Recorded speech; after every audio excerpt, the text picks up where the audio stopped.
Hello friends, welcome to Tamil Village Cooking. இன்னைக்கு நம்ம சேனல்ல ஒரு சூப்பரான டிஃபரண்டான மஷ்ரூம் கிரேவி தாங்க செஞ்சு காட்ட போறேன். வாங்க வீடியோக்குள்ள போலாம். இன்னைக்கு நான் மஷ்ரூம் கிரேவி செய்ய போறேங்க. அதுக்கு ஃபர்ஸ்ட் பாத்தீங்க அப்படினா ஒரு பெரிய சைஸ் பெரிய வெங்காயம் நீள நீளமா கட் பண்ணி மிக்ஸி ஜார்ல போட்டுருக்கேன். இத அரைச்சு பேஸ்டா எடுத்துக்கலாம். பாருங்க இப்போ ஆனியனை இந்த மாதிரி பேஸ்ட் பண்ணி எடுத்துர்க்கேன். இன்னைக்கு நான் மஷ்ரூம் கிரேவி செய்யறதுக்கு 1/4 கிலோ அதாவது 250 கிராம் மஷ்ரூம் எடுத்துர்க்கேங்க.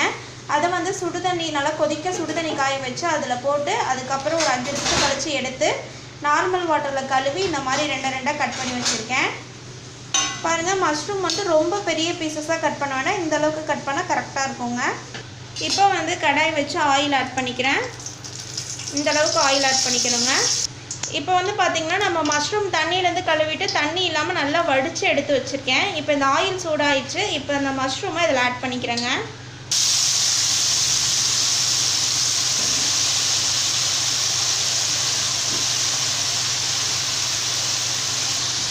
இப்போ நம்ம ஊற்றின ஆயிலில் பார்த்திங்கன்னா இந்த காளான் எல்லாத்தையுமே நம்ம நல்லா ஃப்ரை பண்ணிவிட்டு எடுத்துக்கலாம் தனியாக.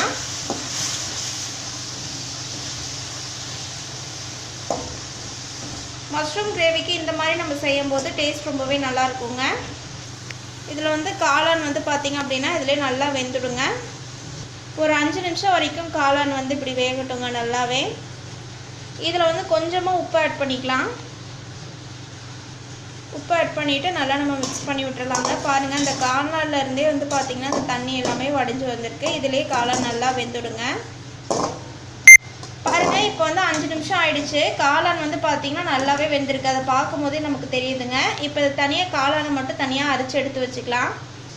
இப்போ பாருங்கள், காளான் மட்டும் தனியாக நான் எடுத்து வச்சுருக்கேன் பிளேட்டில். இப்போ பார்த்திங்கன்னா நம்ம காளான் வேக வச்சோலே ஆயில் சேர்த்து தாங்க வேக வச்சோம். அதனால் அதே தண்ணியிலே நான் இப்போ கிரேவி செய்ய ஆரம்பிச்சுக்கிறேன். அதுக்கு ஃபஸ்ட்டு நான் வெங்காயம் அரைச்சி பேஸ்ட்டாக வச்சுருந்தேன் இல்லையா, அதை ஆட் பண்ணியிருக்கேன். அதில் 2 ஸ்பூன் அளவுக்கு இஞ்சி பூண்டு விழுது ஆட் பண்ணிக்கிறேங்க. இப்போ இது எல்லாமே சேர்த்துட்டு நம்ம நல்லா இந்த தண்ணியிலே நல்லா வதக்கிக்கலாங்க. மஷ்ரூம் கிரேவி இந்த மாதிரி கொஞ்சம் டிஃப்ரெண்ட்டாக செஞ்சு பாருங்கள், டேஸ்ட் ரொம்பவே நல்லாயிருக்கும். நல்லா இந்த மாதிரி வதக்கிக்கலாம். வெங்காயம் எல்லாமே நம்ம பச்சையாக அரைச்சி சேர்த்துருக்கனால கொஞ்சம் நல்லா வதங்கினா தான் டேஸ்ட் நல்லாயிருக்கும்.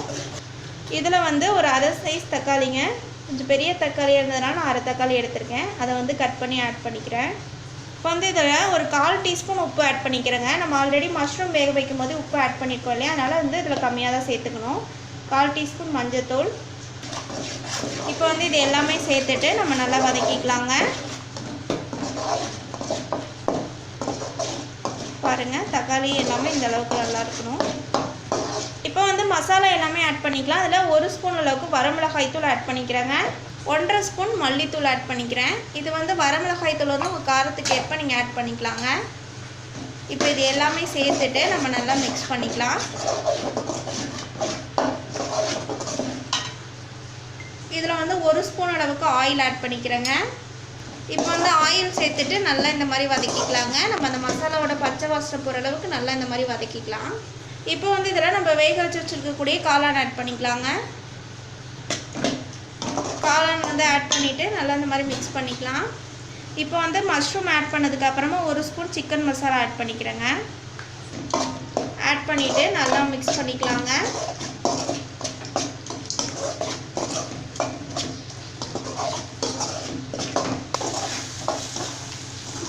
இப்போ இதில் நம்ம கொத்தமல்லி புதினா ரெண்டும் சேர்த்து நம்ம ஆட் பண்ணிக்கலாங்க.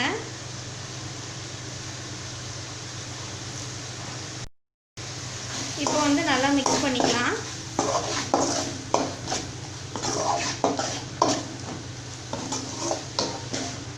இப்போ மூடி போட்டு மூடி இருக்கேங்க. 30 செகண்ட்லேருந்து 1 நிமிஷம் வரைக்கும் இருக்கட்டும். இடையில நம்ம கிளறி பார்த்துக்கலாம். பாருங்கள், 1 நிமிஷம் ஆயிடுச்சு. இப்போ நம்ம ஒரு கிளறிட்டு மாற்றி ஒரு பவுலில் மாற்றிட்டு நம்ம சர்வ் பண்ணிடலாம். அவ்வளோதாங்க, நமக்கு சூப்பரான மஷ்ரூம் கிரேவி தயாராகிடுச்சு. இந்த ரெசிபியை உங்கள் வீட்டு கிச்சன்லையும் மறக்காமல் ட்ரை பண்ணி பாருங்கள். ட்ரை பண்ணி பார்த்துட்டு பிடிச்சிருந்துச்சுன்னா எங்கள் தமிழ் வில்லேஜ் குக்கிங் சேனலை லைக் பண்ணுங்கள், கமெண்ட் பண்ணுங்கள், சப்ஸ்கிரைப் பண்ணுங்கள். அப்படியே கூட இருக்கக்கூடிய பெல் ஐக்கானையும் ப்ரெஸ் பண்ணிடுங்க. அப்போ தான் நாங்கள் போடுற வீடியோஸ் உங்களுக்கு உடனே வந்து சேரும். இந்த வீடியோ உங்களுக்கு பிடிச்சிருந்தா ஷேர் பண்ணுங்கள். தேங்க்யூ.